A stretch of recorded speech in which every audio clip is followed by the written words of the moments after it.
नमस्तेस्तु महामाये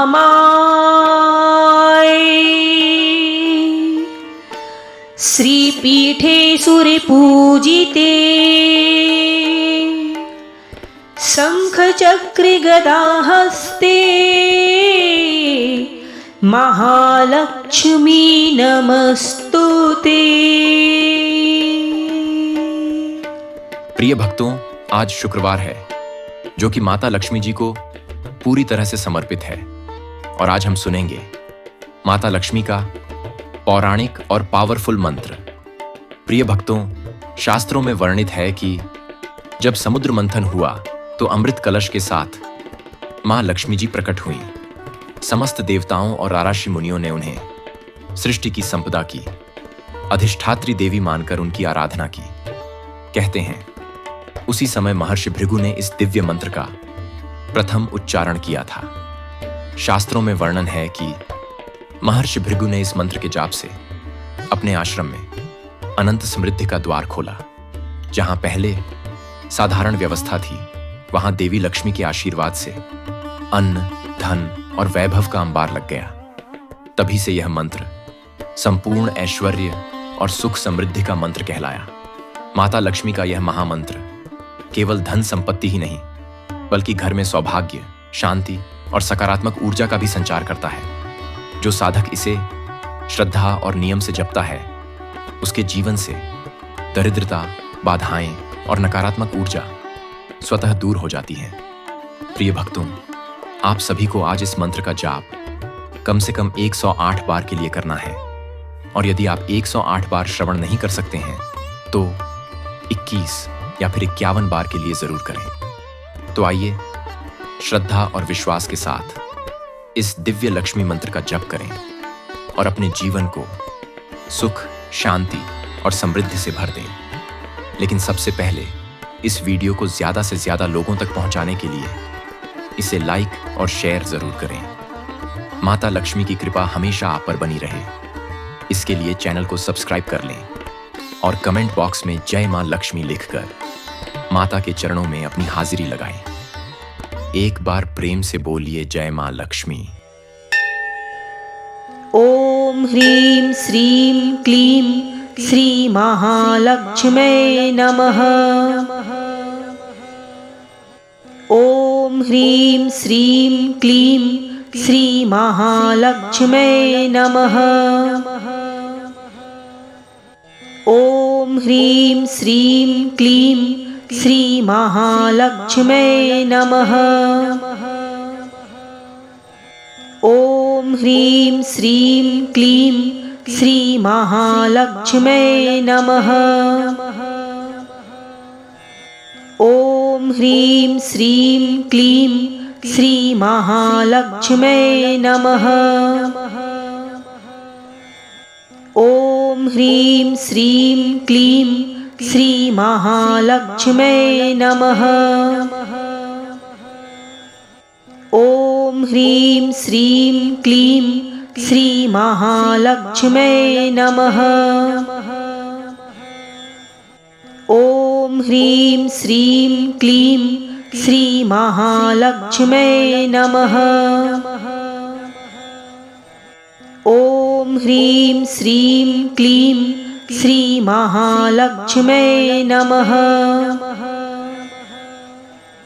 ओम ह्रीं श्रीं क्लीं श्री महालक्ष्म्यै नमः। ओम ह्रीं श्रीं क्लीं श्री महालक्ष्म्यै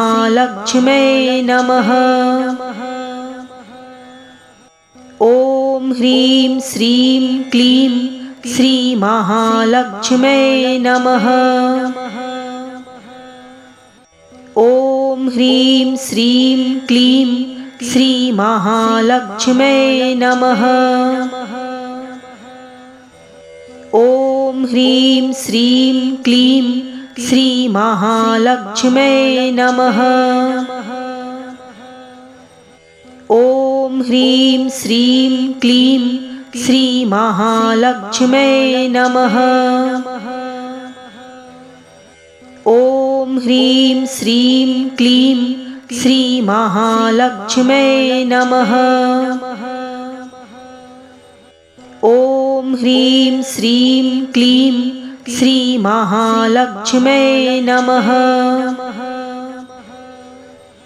ॐ ह्रीं श्रीं क्लीं श्रीमहालक्ष्म्यै नमः।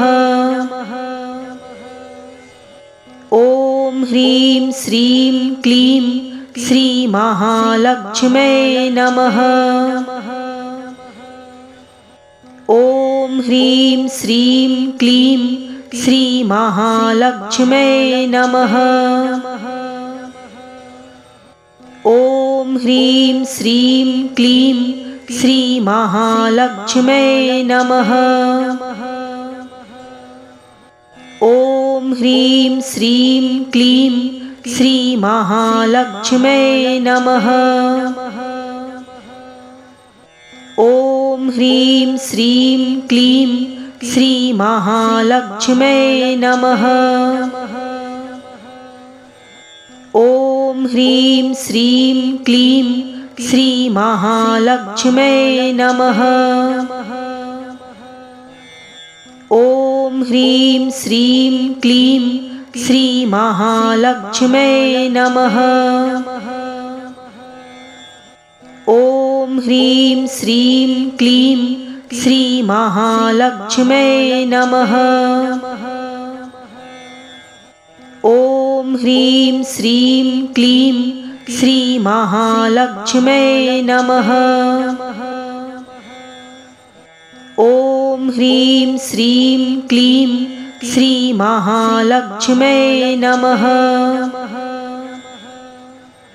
ॐ ह्रीं श्रीं क्लीं श्रीमहालक्ष्म्यै नमः। ॐ ह्रीं श्रीं क्लीं श्रीमहालक्ष्म्यै नमः। ॐ ह्रीं श्रीं क्लीं श्रीमहालक्ष्म्यै नमः। ॐ ह्रीं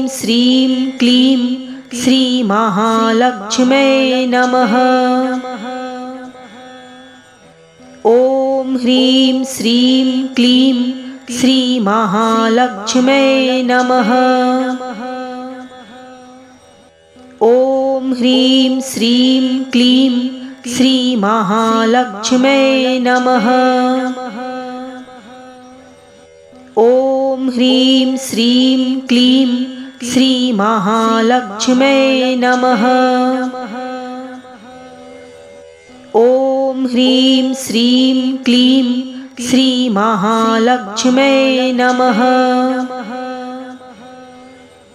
ॐ ह्रीं श्रीं क्लीं श्रीमहालक्ष्म्यै नमः। ॐ ह्रीं श्रीं क्लीं श्रीमहालक्ष्म्यै नमः। ॐ ह्रीं श्रीं क्लीं श्रीमहालक्ष्म्यै नमः। ॐ ह्रीं श्रीं क्लीं श्रीमहालक्ष्म्यै नमः। ॐ ह्रीं श्रीं क्लीं श्रीमहालक्ष्म्यै नमः। ॐ ह्रीं श्रीं क्लीं श्रीमहालक्ष्म्यै नमः। ॐ ह्रीं श्रीं क्लीं श्रीमहालक्ष्म्यै नमः। ॐ ह्रीं श्रीं क्लीं श्रीमहालक्ष्म्यै नमः। ॐ ह्रीं श्रीं क्लीं श्रीमहालक्ष्म्यै नमः। ॐ ह्रीं श्रीं क्लीं श्रीमहालक्ष्म्यै नमः। ॐ ह्रीं श्रीं क्लीं श्रीमहालक्ष्म्यै नमः। ॐ ह्रीं श्रीं क्लीं श्रीमहालक्ष्म्यै नमः। ॐ ह्रीं श्रीं क्लीं श्रीमहालक्ष्म्यै नमः। ॐ ह्रीं श्रीं क्लीं श्रीमहालक्ष्म्यै नमः। ॐ ह्रीं श्रीं क्लीं श्रीमहालक्ष्म्यै नमः। ॐ ह्रीं श्रीं क्लीं श्रीमहालक्ष्म्यै नमः। ॐ ह्रीं श्रीं क्लीं श्रीमहालक्ष्म्यै नमः।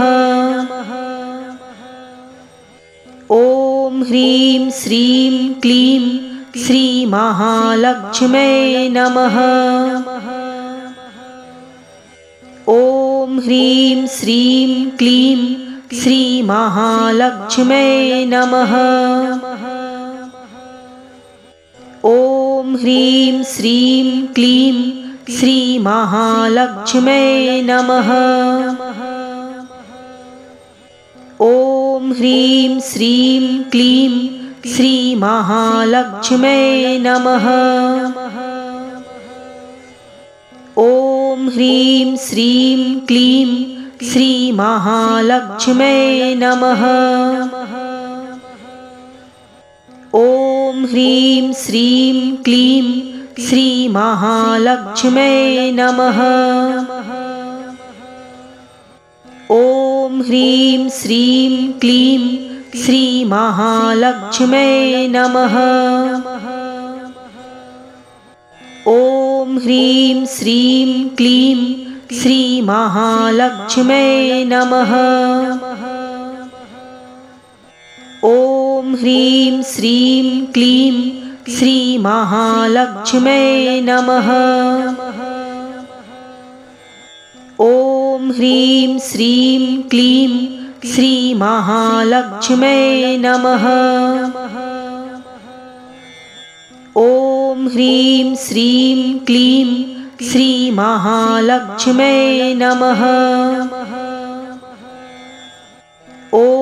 ह्रीं श्रीं क्लीं श्रीमहालक्ष्म्यै नमः।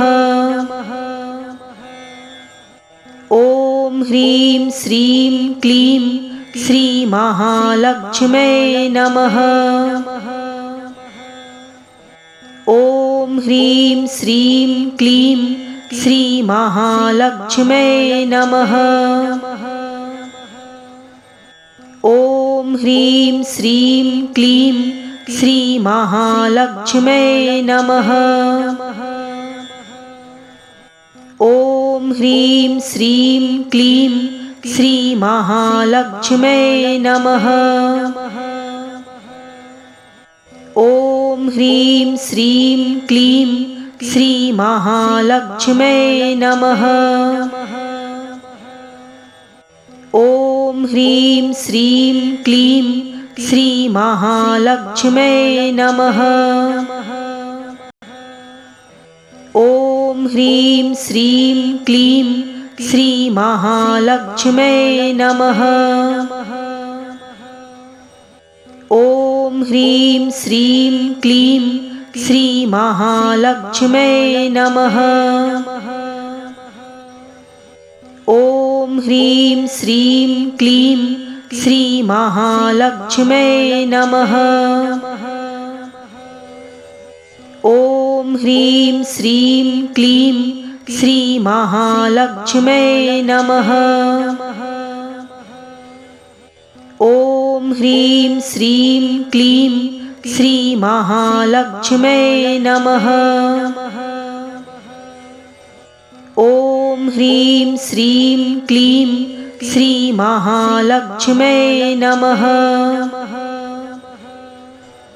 ॐ ह्रीं श्रीं क्लीं श्रीमहालक्ष्म्यै नमः। ॐ ह्रीं श्रीं क्लीं श्रीमहालक्ष्म्यै नमः। ॐ ह्रीं श्रीं क्लीं श्रीमहालक्ष्म्यै नमः। ॐ ह्रीं श्रीं क्लीं श्रीमहालक्ष्म्यै नमः। ॐ ह्रीं श्रीं क्लीं श्रीमहालक्ष्म्यै नमः। ॐ ह्रीं श्रीं क्लीं श्रीमहालक्ष्म्यै नमः। ॐ ह्रीं श्रीं क्लीं श्रीमहालक्ष्म्यै नमः। ॐ ह्रीं श्रीं क्लीं श्रीमहालक्ष्म्यै नमः। ॐ ह्रीं श्रीं क्लीं श्रीमहालक्ष्म्यै नमः। ॐ ह्रीं श्रीं क्लीं श्रीमहालक्ष्म्यै नमः। ॐ ह्रीं श्रीं क्लीं श्रीमहालक्ष्म्यै नमः। ॐ ह्रीं श्रीं क्लीं श्रीमहालक्ष्म्यै नमः। ॐ ह्रीं श्रीं क्लीं श्रीमहालक्ष्म्यै नमः। ॐ ह्रीं श्रीं क्लीं श्रीमहालक्ष्म्यै नमः। ॐ ह्रीं श्रीं क्लीं श्रीमहालक्ष्म्यै नमः। ॐ ह्रीं श्रीं क्लीं श्रीमहालक्ष्म्यै नमः। ॐ ह्रीं श्रीं क्लीं श्रीमहालक्ष्म्यै नमः। ॐ ह्रीं श्रीं क्लीं श्रीमहालक्ष्म्यै नमः।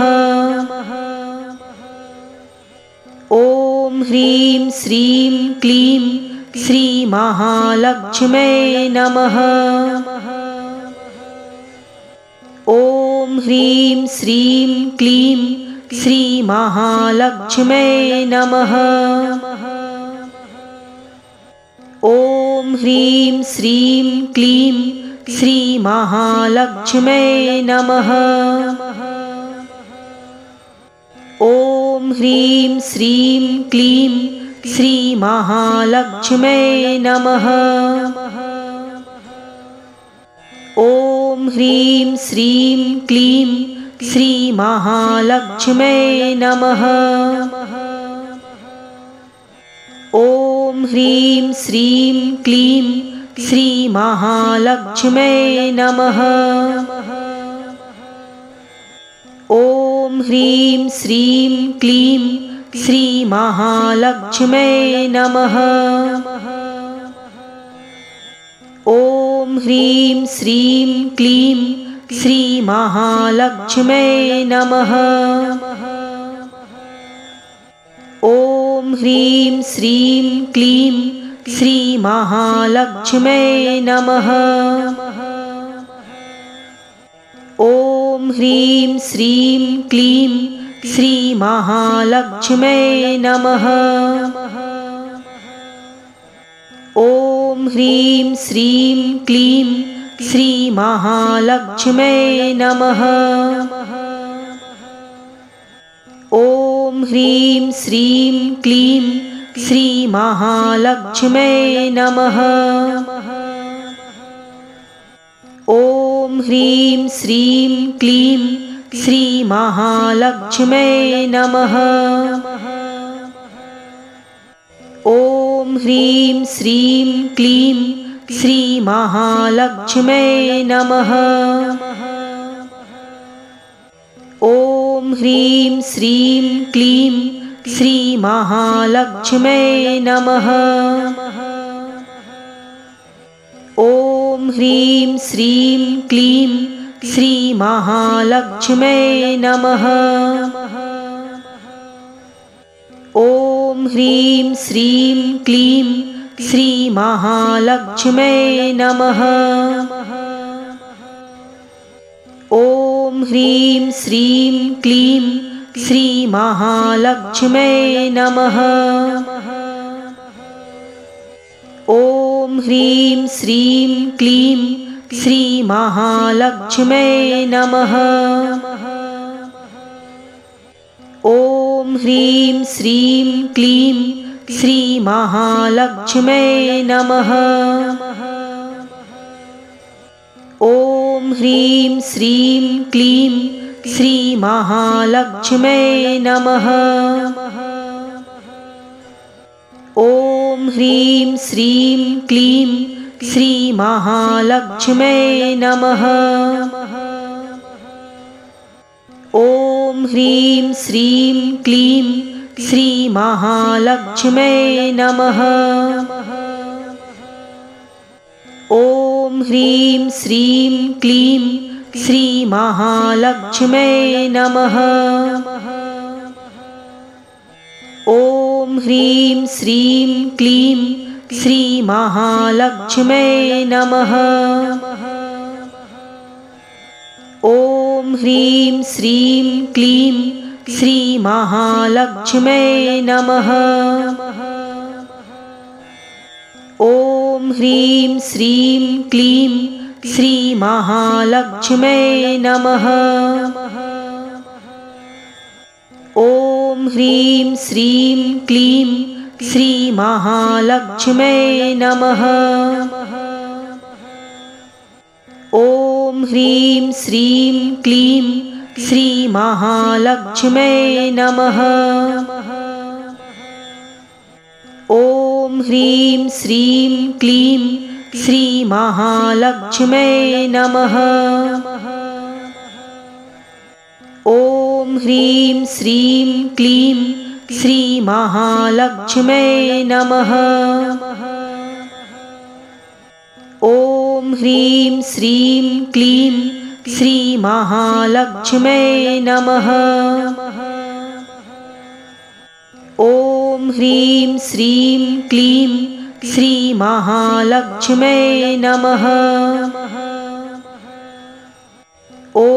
ह्रीं श्रीं क्लीं श्रीमहालक्ष्म्यै नमः।